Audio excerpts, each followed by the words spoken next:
Hello, ഇന്നത്തെ വീഡിയോയിൽ കാണിക്കുന്നത് പ്ലീറ്റഡ് സ്ലീവ് എങ്ങനെയാണ് വെക്കുന്നതെന്നാണ് കാണിക്കുന്നത്. അപ്പോൾ ഇതൊരു ഫുൾ സ്ലീവ് ഉള്ളൊരു ഡ്രസ്സായിരുന്നു. അപ്പോൾ ആ ഫുൾ സ്ലീവ് വെട്ടിയിട്ടാണ് നമ്മൾ ഇങ്ങനെ പ്ലീറ്റഡ് സ്ലീവ് ചെയ്യുന്നത്. അപ്പോൾ അതിന് വേണ്ടിയിട്ട് ഇതുപോലത്തെ പീസ് തുണിയാണ് നമ്മൾ കട്ട് ചെയ്തെടുത്തിരിക്കുന്നത്. അപ്പോൾ ഒരു സ്ലീവിന് വേണ്ടിയിട്ട് ഇതുപോലത്തെ 2 പീസാണ് കട്ട് ചെയ്തെടുത്തിരിക്കുന്നത്. അത് ഫുൾ സ്ലീവിൽ നിന്ന് ഞാൻ അഡ്ജസ്റ്റ് ചെയ്ത് വെട്ടിയിട്ട് എടുത്തതാണ്, അല്ലാണ്ട് വേറെ മെറ്റീരിയൽ നമ്മുടെ കയ്യിൽ ഉണ്ടായിരുന്നില്ല. അപ്പോൾ ഞാനിവിടെ കുറച്ചും കൂടിയും വീതിയുള്ള ടൈപ്പ് സ്ലീവാണ് ചെയ്യുന്നത്. ഇപ്പോൾ ഒരു 3.5 ഇഞ്ചാണ് ഇവിടെ എടുത്തിരിക്കുന്നത്. അത് നമുക്കിഷ്ടമുള്ള അത്രയും വീതി എടുക്കാവുന്നതാണ്. ഈ 2 പീസും കൂടി ഇങ്ങനെ അറ്റാച്ച് ചെയ്തെടുക്കണം. അപ്പോൾ ഇങ്ങനെ വെച്ചിട്ട് ഇതൊന്ന് സ്റ്റിച്ച് ചെയ്തെടുക്കാം.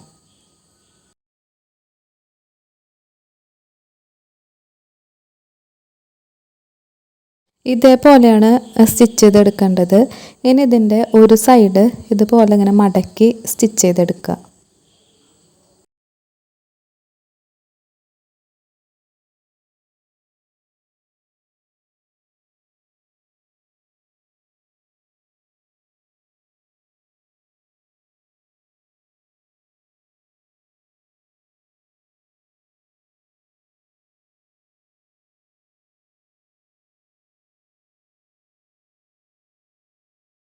ഒരു സൈഡ് ഇതുപോലെ കംപ്ലീറ്റ് ആയിട്ട് മടക്കി സ്റ്റിച്ച് ചെയ്തെടുത്തിട്ടുണ്ട്. ഇനി ഈ ഒരു ഭാഗത്ത് സ്റ്റിച്ച് കൊടുക്കാത്ത ഈ ഒരു ഭാഗത്ത് പ്ലീറ്റ്സ് ഇട്ട് കൊടുക്കണം. പ്ലീറ്റ്സ് ഇട്ട് കൊടുക്കുമ്പോൾ മെറ്റീരിയൽ നല്ല നീളമുള്ള മെറ്റീരിയലാണെന്നുണ്ടെങ്കിൽ അത്യാവശ്യം നന്നായിട്ട് ഉള്ളിലോട്ട് പ്ലീറ്റ്സ് വെച്ച് കൊടുക്കുക. മെറ്റീരിയലിൻ്റെ നീട്ടം കുറവാണെന്നുണ്ടെങ്കിൽ അഡ്ജസ്റ്റ് ചെയ്തിട്ട് പ്ലീറ്റ്സ് വെച്ച് കൊടുക്കുക. അപ്പോൾ എനിക്കിവിടെ മെറ്റീരിയലിൻ്റെ നീട്ടം കുറവാണ്, അപ്പോൾ ഞാൻ അതിനനുസരിച്ചിട്ട് അഡ്ജസ്റ്റ് ചെയ്തിട്ടാണ് പ്ലീറ്റ്സ് വെച്ച് കൊടുക്കുന്നത്.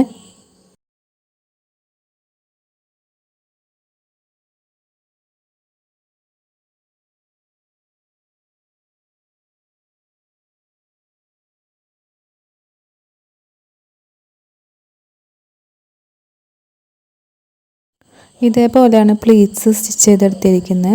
ഇനി ഇത് ഡ്രസ്സിലോട്ട് അറ്റാച്ച് ചെയ്ത് കൊടുക്കണം. ഡ്രസ്സിൻ്റെ നല്ല വശം മുകളിലേക്ക് വരുന്ന രീതിയിൽ വെച്ച് കൊടുക്കുക. സ്ലീവിൻ്റെ ചീത്തവശം മുകളിലേക്ക് വരുന്ന രീതിയിൽ വേണം വെച്ച് കൊടുക്കാൻ വേണ്ടിയിട്ട്. ഇതേപോലെ ഇങ്ങനെ വെച്ച് കൊടുക്കുക. എന്നിട്ടിത് സ്റ്റിച്ച് ചെയ്തെടുക്കുക. ഇത് നേരെ സ്റ്റിച്ച് ചെയ്ത് കംപ്ലീറ്റ് ചെയ്തെടുക്കുക.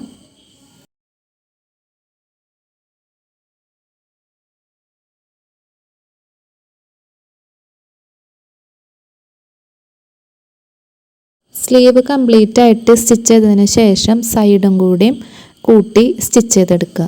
അപ്പോൾ ഞാനതിവിടെ സൈഡൊന്ന് സ്റ്റിച്ച് ചെയ്ത് ജസ്റ്റ് സൈഡ് പോർഷനൊന്ന് ഷേപ്പ് ചെയ്തും കൂടി എടുക്കുന്നുണ്ട്. ഒരു സ്ലീവ് ഇവിടെ കംപ്ലീറ്റ് ആയിട്ട് ചെയ്തെടുത്തിട്ടുണ്ട്. ഇതാണ് അതിൻ്റെ ഫൈനൽ ലുക്ക് വന്നിരിക്കുന്നത്. അപ്പോൾ ഇതേ രീതിയിൽ തന്നെ അടുത്ത സ്ലീവും സ്റ്റിച്ച് ചെയ്തെടുക്കുക. 2 സ്ലീവും ഇവിടെ സ്റ്റിച്ച് ചെയ്തെടുത്തിട്ടുണ്ട്. വളരെ എളുപ്പമാണ് നമുക്ക് ഈ ഒരു പ്ലീറ്റഡ് സ്ലീവ് സ്റ്റിച്ച് ചെയ്തെടുക്കാൻ വേണ്ടിയിട്ട്.